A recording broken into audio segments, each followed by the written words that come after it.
알아두면 유익한 지식백과. 폐색전증. 심부정맥의 혈전이 이동하여 폐혈관을 막은 상태, 즉 폐혈관의 색전증.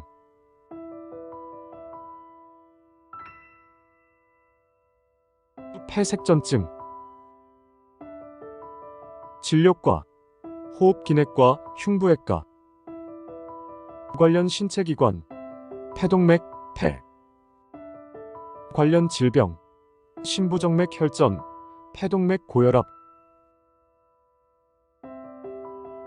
정의. 폐는 몸에 필요한 가스 교환을 하는 것이 주된 기능이다. 이를 위하여 폐에는 우심실로부터 나오는 폐동맥이 폐 전체에 걸쳐 분지되어 있으며 이후 모세혈관을 지나 가스 교환을 하고 난 후 폐정맥을 통해 좌심방으로 들어간다.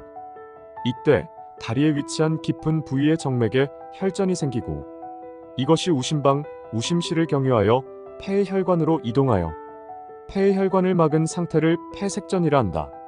색전이라는 용어는 혈전이 혈관을 타고 이동하여 체내의 다른 혈관을 막아 일으키는 병적인 상태를 일컫는다. PT. 원인. 외상, 수술, 움직임 제한, 임신, 산후기간과 같은 과응고 상태가 폐색전증의 가장 흔한 원인이다. 주위에서 볼 수 있는 가장 흔한 경우는 입원하여 누워있던 환자가 갑자기 숨이 차서 의뢰된 경우이다. 스웨덴 말메 지역의 한 연구에서 폐색전증의 25%가 수술 후 15일에서 30일 사이에 발생하고 15%가 30일 이후에 발생한다고 보고하였다. 암세포는 폐색전증을 일으킬 수 있고 때때로 새로 발견된 폐색전증 환자에서 예측하지 못한 암이 발견되는 경우가 있다. 피임약, 호르몬 보충요법, 비만도 폐색전증과 연관이 있다. 심한 흡연과 높은 혈압 또한 폐색전증의 위험인자로 알려져 있다. 유전적 요인은 서구에서 폐색전증 발병의 약 5분의 1을 차지한다. 드물지만 혈액응고에 영향을 미치는 여러 인자의 선천적인 이상이 폐색전증을 일으키기도 한다. 증상. 갑자기 시작된 호흡곤란이 가장 흔한 증상이며 빠른 호흡이 가장 흔한 징후이다. 호흡곤란, 실신 혹은 청색증은 대량의 폐색전증을 나타내며 흉막성 통증, 기침, 객혈은 흔히 흉막에 가까운 원위부에 위치한 작은 폐색전증을 암시한다. 신체 검진에서 젊고 건강했던 환자는 대량의 폐색전증에도 단지 불안해 보이기만 할 수가 있어 주의가 필요하다. 이런 환자는 중등도의 운동 시에만 호흡곤란을 호소하는 경우도 있어 진단이 애매할 수 있다. 빠른 맥박, 미열, 목정맥의 확장, 특징적인 청진 소견 등과 같은 전형적인 징후가 없는 경우도 있다. 때로 기이성 섬액이 있을 수도 있다.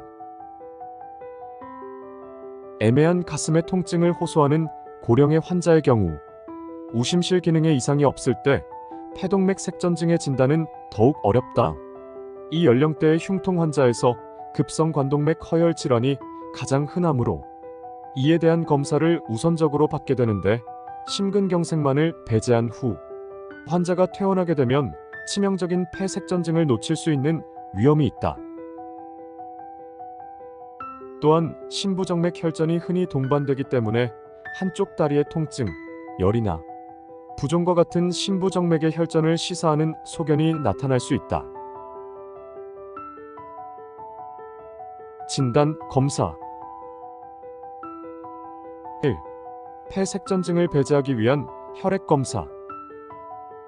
폐색전증 환자의 90% 이상은 혈액검사에서 D-다이머라는 검사 수치가 높게 나온다. 그러나 D-다이머 검사는 특이적이지 못하여 심근경색, 폐렴, 심부전, 암 또는 수술을 받은 환자 또한 높은 수치가 나오므로 이미 입원해 있는 환자에게는 임상적 효용성이 떨어지나 응급실에 내원한 환자이거나 다른 질병이 없는 경우에 도움이 된다. 다시 말해 혈액의 D-다이머 검사는 높은 음성 예측도를 보여 폐 색전증을 배제하는 데 쓸 수 있다.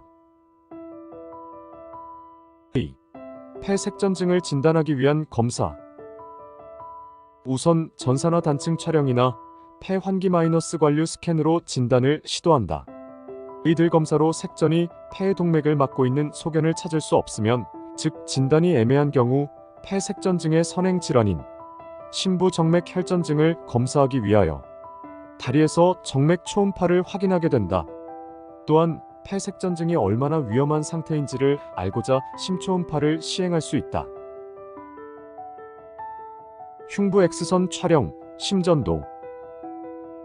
흉부 X선은 폐 색전증의 경우 거의 정상으로 보이지만 드물게 특징적인 이상 소견을 보일 수 있다. 이는 진단 과정의 초기에 다른 질환을 배제하는 데 이용할 수 있다.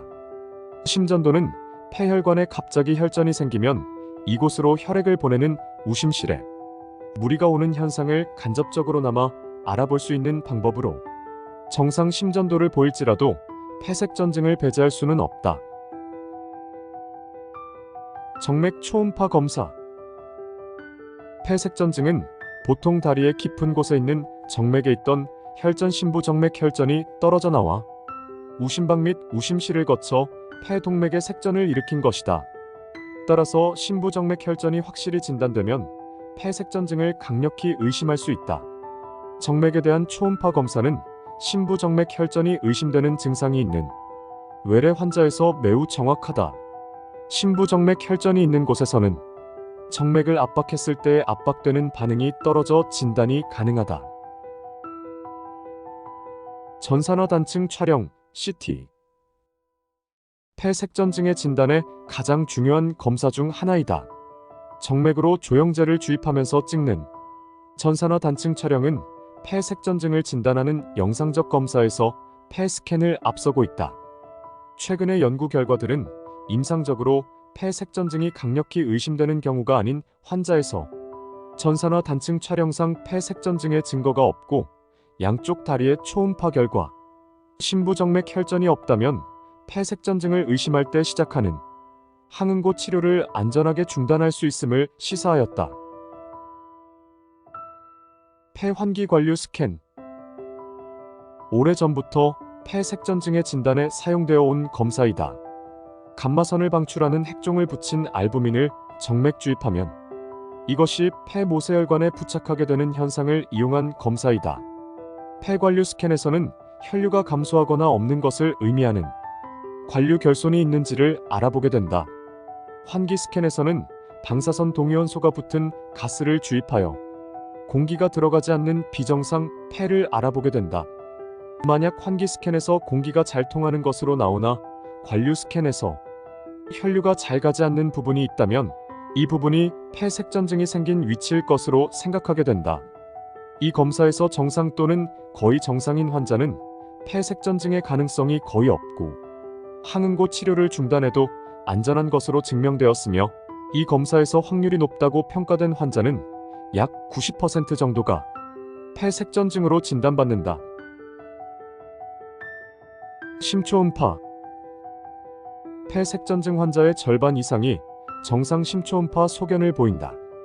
그러나 완전히 다른 치료가 요구되는 질병, 예를 들어 급성 심근경색, 심낭압전, 대동맥 박리증을 구분할 수 있는 검사이다. 또한 폐 색전증이 심한 경우 폐동맥에 혈액을 보내는 우심실에 무리가 와서 우심실 기능 부전이 나타나게 되는데, 심초음파는 이것을 발견하는 데 우수한 검사이다. 우심실 기능 부전의 발견은 위험도를 분류하고 예후를 예측하며 적절한 치료 방침을 세우는 데 도움이 된다. 폐동맥에 대한 혈관 조영술.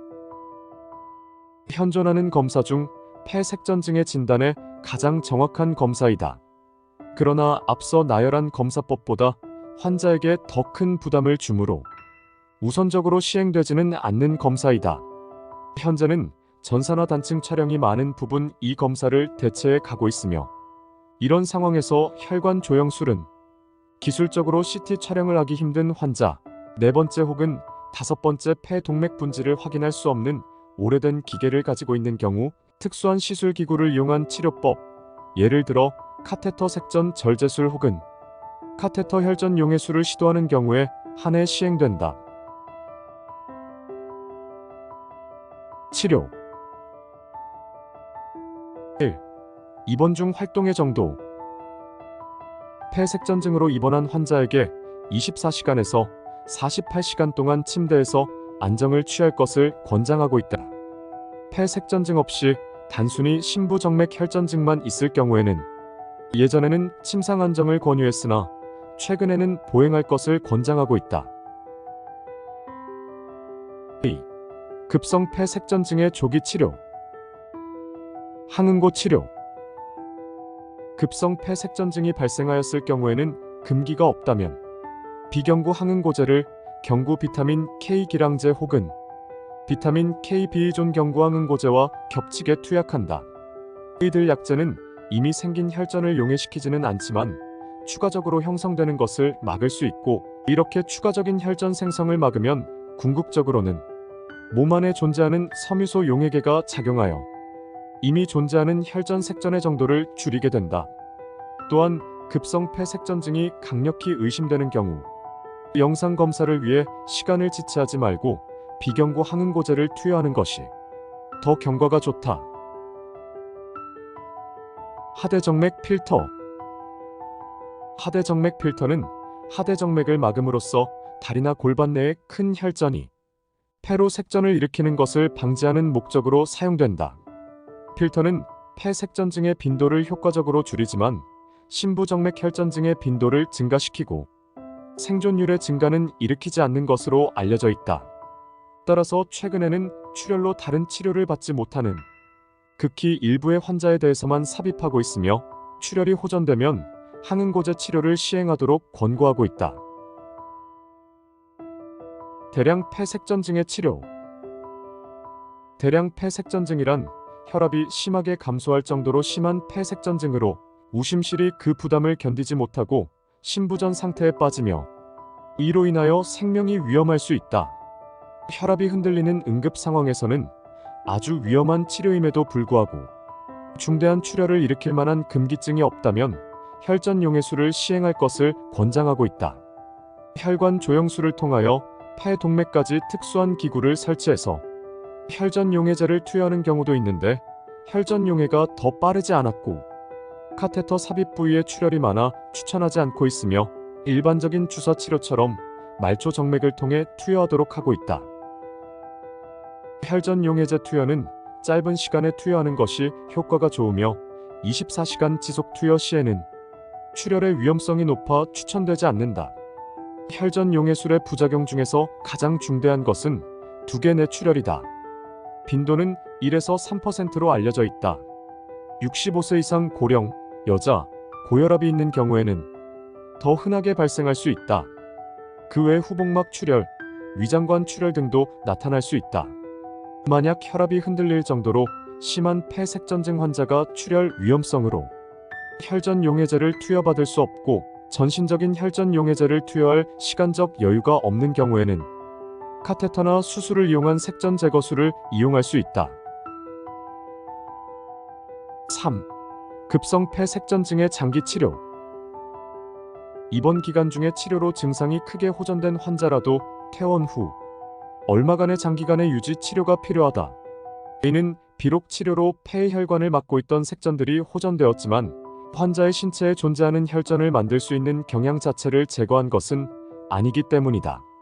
폐색전증은 퇴원 후 치료를 중단하면 재발이 흔하며 치료를 유지하여 재발을 막는 것이 중요하다. 퇴원 후의 치료는 장기간의 항응고 치료를 요하기 때문에 임신이나 암과 같은 경우가 아니라면 경구 비타민 K 기량제 혹은 비타민 K, 비이존 경구 항응고제로 대체한다. 비타민 K 기량제는 와파린이라는 먹는 약이 가장 흔하다. 와파린은 효과가 적절히 나타나고 있는지를 혈액 검사를 통해 감시하는 것이 중요하다. 효과가 너무 낮을 경우 폐색전증의 재발 방지 효과가 없고, 효과가 너무 강할 경우에는 출혈을 일으킬 수 있기 때문이다. 비타민 K 비이존 경구 항응고제는 비교적 최근 개발된 약제들로서 다비가슈렌, 리비락시벤, 아퀵세이벤, 아릭세이벤 등이 있고 혈액 검사를 통하여 약물 농도를 감시하지 않고도 최근 대규모 임상 시험들을 통하여 기존의 와파린에 비하여 효율은 떨어지지 않으면서 출혈 부작용은 감소시키는 결과를 보임으로써 와파린을 대체하고 있다. 미국의 진료 지침에 따르면 수술과 같은 가역적인 위험 요인에 의한 폐색전증인 경우에는 3개월을 치료하며 그 외에 비가역적인 위험 요인에 의한 폐색전증의 경우에는 상황에 따라 유지요법의 기간이 다르고 임상의사의 판단에 따라 달라질 수 있다. 출혈은 치료에 있어서 가장 흔하고 중요한 부작용으로 퇴원 후 치료 도중 출혈이 발생한 경우 즉시 병원을 방문하여 의료진의 의견을 들어야 한다. 경과 합병증. 폐색전증은 치료하지 않으면 사망률이 30%에 이르고 적절한 항응고 치료를 시행하면 사망률이 2에서 8%로 감소한다. 사망까지 초래하지 않은 경우도 폐색전증은 오랜 기간 삶의 질을 떨어뜨린다. 만성 혈전색전성 폐고혈압의 경우가 장애와 호흡곤란을 흔히 초래하게 된다. 예방 방법. 폐색전증은 입원 환자에서 발생 위험이 높으나 적절한 예방을 하면 많이 줄일 수 있다. 따라서 적절한 예방을 하는 것이 중요하다. 1. 비약물 요법. 보행과 운동은 정맥 혈류가 정체되는 것을 막는다. 압박 스타킹은 수술 후 환자에게 특히 효과적이며 심장으로부터 먼 원위부의 압력은 높고 근위부로 갈수록 압력이 낮아져서 정맥혈의 정체를 막는다. 압박 스타킹을 착용하는 것이 수술 후 정맥혈전증을 50%나 감소시켰다는 보고가 있다. 2. 항응고 예방요법. 수술 환자의 예방요법. 효과적인 예방법은 수술 전후로 항응고제를 사용하는 것이다. 주요 수술을 받는 모든 종양 환자는 혈전증 예방의 고려 대상이 된다. 수술 후 30일 이내 사망의 46%는 정맥 혈전증이 원인일 수 있다. 수술 전 시작 또는 수술 후 가능하면 빨리 시작해야 한다. 항응고요법은 7일에서 10일간 지속한다. 필요한 경우에 4주 동안 지속한다. 내과 입원 환자에 대한 예방요법. 내과 입원 환자들 중 우렬성 심부전, 심한 폐 질환을 가지고 있거나 현재 활동 중인 암, 과거 정맥혈전 색전증 경험, 폐혈증, 급성신경병이나 염증성 장질환, 중환자실 입원 환자, 뇌졸중을 가지고 있는 환자는 그 위험도를 측정하여 위험도에 따라서 예방을 위하여 항응고 요법을 시행할 수 있다. 또한 내과적 환자 중 위험 요소를 가지고 있으나 항응고 치료를 할 수 없는 환자에게는 비약물 요법을 사용하도록 하고 있다. 암 환자의 예방요법. 암 환자는 다른 환자들에 비해 수술 후 심부정맥 혈전증과 폐색전증의 위험성이 각각 2배와 3배로 높다. 또한 항암 치료를 받는 환자는 암 질환이 없는 환자에 비해 6배의 정맥 혈전 색전증의 위험성을 가지고 있다. 그럼에도 불구하고 암 환자의 경우에는 출혈의 위험성이 높고 예방요법도 덜 효과적이다. 정맥 혈전 색전증이 발생했던 암 환자의 경우에는 먹는 약보다 하루 1에서 2회 피부에 주사하는 저분자 헤파린의 치료가 더 효과적인 것으로 알려져 있는데 악성 종양과 동반된 정맥 혈전 색전증이 있는 경우에는 저분자 헤파린을 사용하는 경우에 사망률을 낮추는 것으로 나타났다. 식이요법 생활 가이드. 장기간의 비행기 탑승과 같이 움직임의 제한을 받는 상황에서는 틈틈이 스트레칭과 가벼운 체조 등으로 몸을 움직여주는 것을 권한다. 장기간의 침상 안정을 하는 경우도 폐색전증의 위험을 높인다는 것을 이해하고 가능하다면 조기에 활동을 재개하는 것을 추천한다. 피임약, 호르몬 보충 요법도 폐색전증의 위험을 높일 수 있으므로 치료에 따른 이익과 폐색전증의 위험 중 어느 것이 중요한지를 잘 판단해야 한다. 흡연을 피하고 고혈압은 적절히 치료받아야 한다.